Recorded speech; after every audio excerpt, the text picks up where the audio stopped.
Let's get some Let's get some contextless footage of a field and a bag in the field.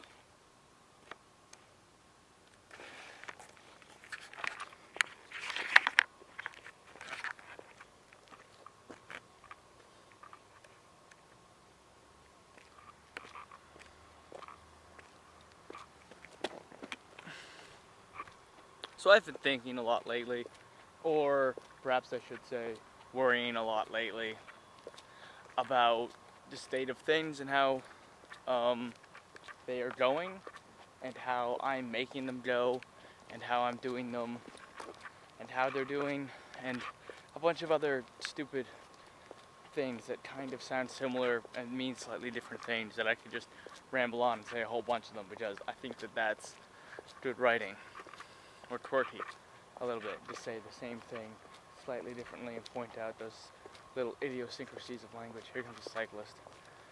I want to put the camera down so bad, but they've already seen me talking into it. I don't care. Yes, I do. I'm going to put it down.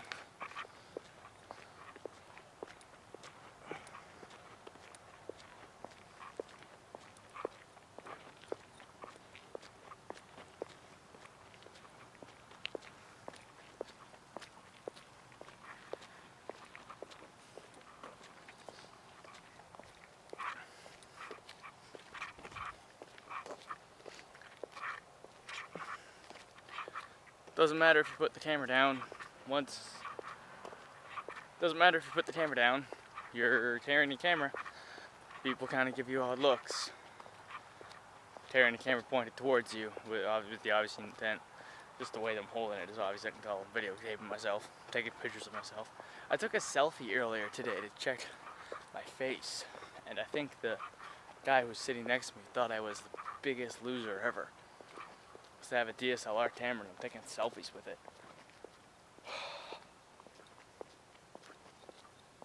Bought this camera with the intention of making selfies with it, and I talk a lot about how I'm this and I'm that, how I'm a filmmaker or a writer or an artist, and so far I haven't done any of that. I mean, I've done this, but there isn't an Academy Award for talking to cameras. There isn't an Academy Award for vlogging, so I don't.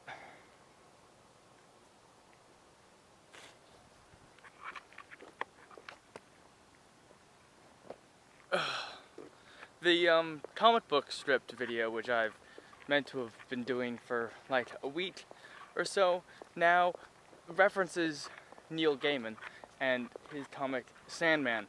And the way I found out about Neil Gaiman was a graduation speech that he gave to a graduating class, obviously, of a fine arts school. And he's a writer, and where was I going with this? I actually forget. Oh. He discusses how once his writing career got underway, he'd only take jobs that would move him closer to an imagined mountain, which was his literal symbolic representation of his goal of being a writer who can write what he wants when he wants and make a living off of it that way. And he doesn't need to write what other people want him to write or use their voice to voice their opinions, and he can just write for himself. That was the mountain. And he turned down good paying jobs because he recognized that they would move him further away from the mountain, because they were no longer because they were no longer the things that would advance him in the career. And if he had taken them earlier, because they were no longer the jobs that he needed to move forward in the career anymore. And if they had been offered to him earlier, then he would have taken them then, because they would have moved him closer to the mountain. But when he was offered them, if they didn't, then he wouldn't. And now I'm starting to feel like this is what this is doing. I feel like this is not moving me closer to any mountains. However, at the same time, I don't see any viable alternatives. I don't see anything moving me closer to the mountain. I don't see what I've written moving me closer to the mountain. I don't see the music that I've made moving me closer to mountains. But at the same time, I've always had this problem, even when I was a really, really little kid, that if I wasn't great, exceptional, or at least to some extent outstanding at something as soon as I started it, then there was no point in continuing. I was like that with soccer, baseball, piano, hockey, skating for certain. I wasn't good at skating, I quit right away, now I can't skate. I'm a Canadian who can't skate. How ridiculous is that? And I feel like I've done the same thing here. I feel like all of my accomplishments, I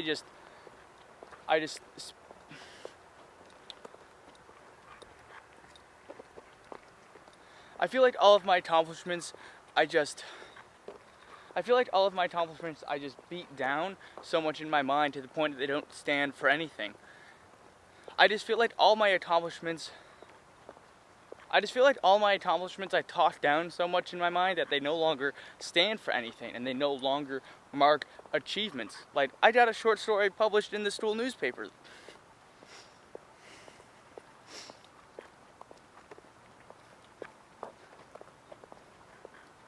Wait till I'm in better light for this one, so I like this one. And I just feel like all of my accomplishments I talk down so much in my mind that they no longer stand for anything and they no longer mark achievements that I've made in my life. Like, I got a short story published in the school newspaper this year. And what's that count for? Well, that's better than I've ever done. There are a bunch of people I know who haven't done that. I finished a 50,000 word draft, as I've bragged about a couple times on here. The story isn't even finished. But I was told by one of my friends, that's amazing. I don't know anybody who's written a novel before. Or, since I haven't officially written a novel, composed a work that's novel length. And that should stand for something, but in my mind, it doesn't. And I don't know why I won't let it be. They don't know why I insist on immediate success, on instant gratification, or nothing. It's like Hollywood or bust, as soon as I do anything. And it's not good. It's not good for me.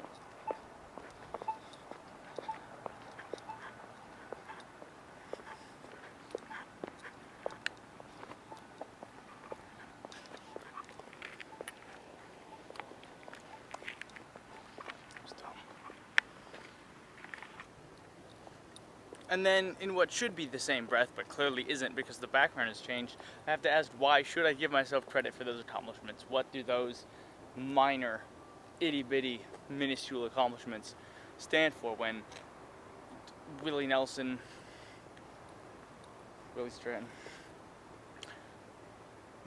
Stratton just turned 20 and has been playing shows since he was 18, and when the city is full of people who do a lot more than I do,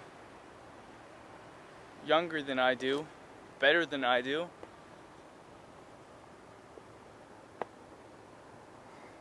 And I'm terrified to learn from them. I'm so awful at it. I'm so bad at asking for help. Because asking for help and asking to be taught is, for me, the same as just saying you're inferior. Just admitting that you're not as good is what that means to me. And I don't want to do that, even though I'm doing that now. Even though I will openly admit that I'm not as good as somebody and that they're better than me. But then I won't ask them to teach me anything. People ask me to teach them guitar all the time, and I tell them I'm not good at guitar. My voice is coming. Relay slow.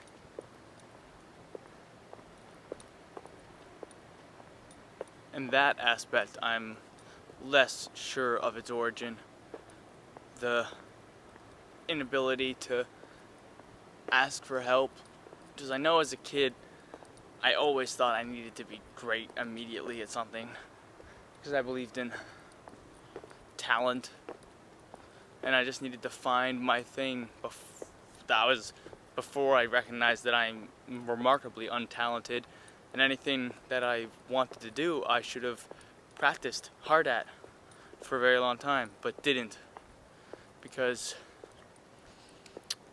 educational kids shows do not tell you the truth, man. I am finding this out every single day. And I know it sounds dumb to say something like that, as if it's some sort of revelation, TV isn't real life, but when so much of it postures as such, when so much of it postures as being some sort of commentary on life, or a textbook, or suggestions, or advice, or little miniature, short, dumb plays of it,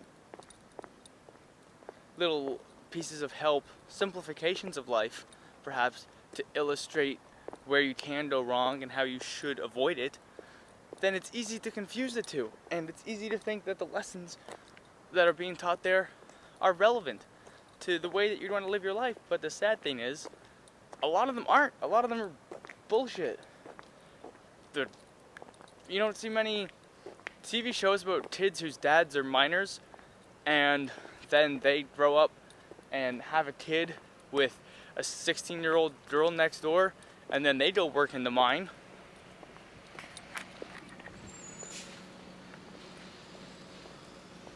You don't see many television shows about people who have nothing to offer the world. You see television shows that are about people full of potential and talent and charisma, and even losers in movies are amazing people. Losers in movies are the sexiest people on the planet. Maybe they wear glasses, or they have weird haircuts.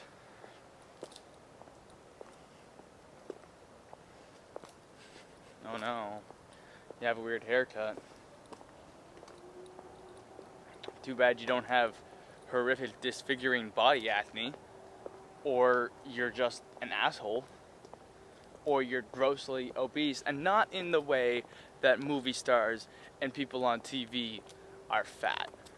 Because 100% of people who are fat, who aren't famous for being so fat, if you know what I mean, because there are people who are famous just because they're fat, right? Because they're so fat, or they can kind of act, and they're fat, so they're like a fat actor.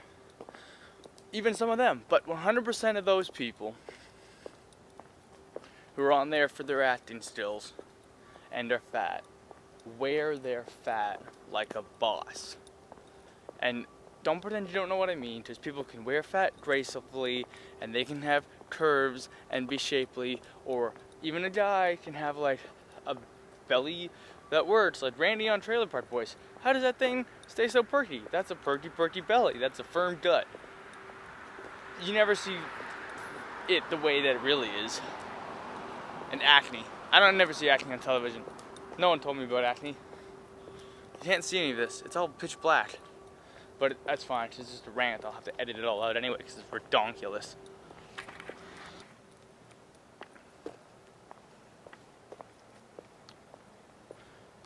So my whole life, spoon-fed on advice from parents and television to be yourself, and whoever you are is who you're meant to be, and don't try to conform with what people want you to be.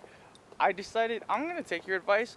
I'm a good kid. I'm going to do all those things. But then I did it totally way out there. I used to wear a baseball cap and ski goggles to school. Why did I wear ski goggles? I used to yell catchphrases from books and TV shows, just like around, because I was emulating those characters to such a strong degree that I never, my sense of reality and my sense of reality versus fiction was never really damaged, except for Animorphs. I genuinely believed a lot of people I didn't like were Yeerks. Genuinely believed that. But other than that, I knew that I just got it. I just got what they were talking about. Because when people say you have to know the difference between fiction and reality, between television and real life, they're not talking about the situations. Nobody expects you to believe the situations, especially when you're a kid. They're not like, don't get confused, don't go around and thinking that you're some sort of talking aardvark. Don't start imagining that your bus is magic. What they mean is, don't think yourself to be any of those characters, because you're not. Nobody is. Nobody's that simple of a boiled down stereotype of a demographic. Until you get to college maybe, and everybody becomes a jock or a slut or a gangster. Not until you start falling into cliques. But that doesn't happen until like high school. While you're in elementary, you're still a person. You're still someone who can be somebody. And you shouldn't try to be something that's unrealistic. And that's what they're telling you to be. You're not a hero who can do anything. You can't smile and win over all of the ladies. Unless you're Humphrey Bogart. Do you know how many Humphrey Bogarts there have been in history? One. Humphrey Bogart. That's the only Humphrey Bogart. There have been people who were like Humphrey Bogart, perhaps, who emulated him or inspired him and had qualities of a Humphrey Bogart-esque nature, but there's only been one Humphrey Bogart. So if you're spending your whole life trying to be Humphrey Bogart, like Michelle in Breathless, you know what happens to you? You get shot. And there's a really, really long shot of you dying and nobody understands your last words. And then you make a kind of obscure film reference, but not really, because it's one of those really popular obscure films that like everybody who's into obscure films has seen. Or it's not like, let's watch an obscure film. What do you want to watch? Oh, let's watch Breathless. What the fuck am I talking about? I've just been worrying a lot lately, not only because of all the projects that I'm doing, but just because of like who I am and the person I want to be. And above all else, you know what I want to be? I don't want to be a screenwriter. I don't want to be a novelist. I don't want to be a filmmaker. I want to be those things, yes, but that's on like a career level, on a societal level. Like when somebody asks you, if you could contribute something to society, what would it be? I would say a film or a novel that genuinely makes people think and changes at least the direction of one life. That would be my dream. But on a personal level, on just a basic level, when somebody says like, what makes you who you are? Do you know what I want to be? Living in the moment.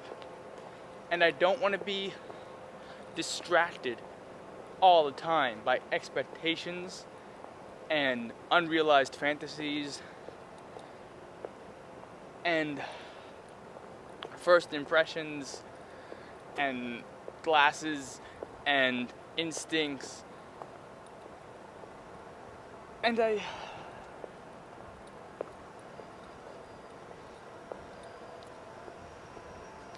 I've had a really crazy weekend. I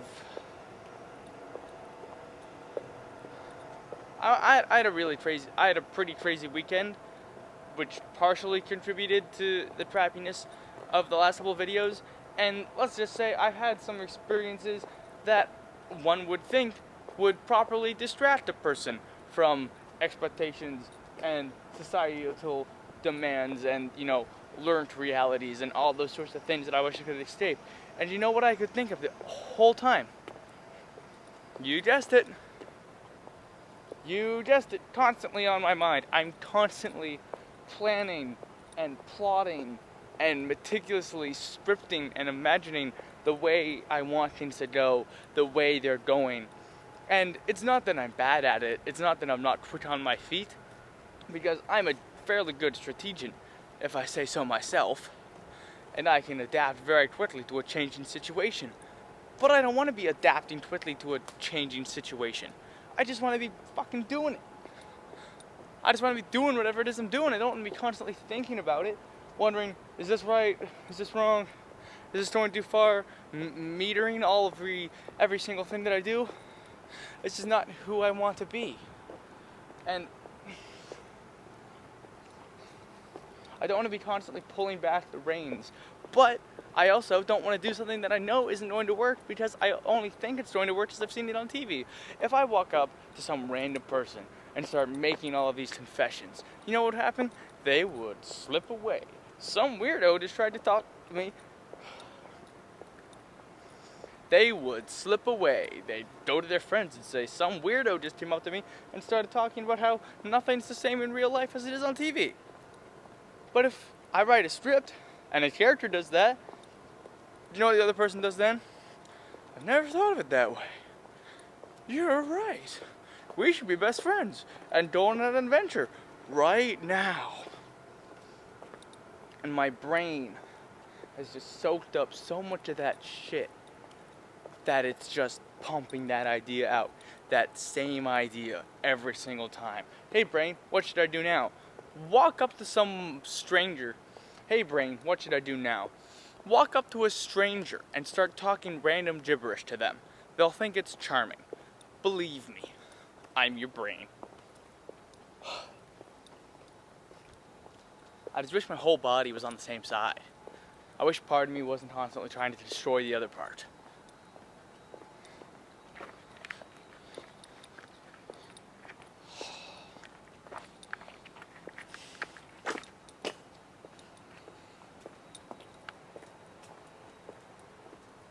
I wish I had music licenses to more songs. Because above all else, you know what I wish? I wish that I knew what I knew now when I was younger. I wish I knew what I knew now when I was stronger. I was never stronger. I was always weaker. I was really weak. I never worked out in high school. I barely worked out now. Barely. A horrible figure. It's kind of gross. It's bad because I'm not visually clothes on out of shape. Like if I had like a big gut, then that would be that. I just have a big visible gut, and one would see it, that guy has a gut. But I'm not. I don't have that. I'm super skinny, and so people see me and they're imagining he's probably lean, he's probably a fighting machine, he's probably got the reach, he's got it all. Look at how skinny he is, he must be in great shape. He must run, he must do things. Nope. Just a big ball of flab under all that. Just flabby.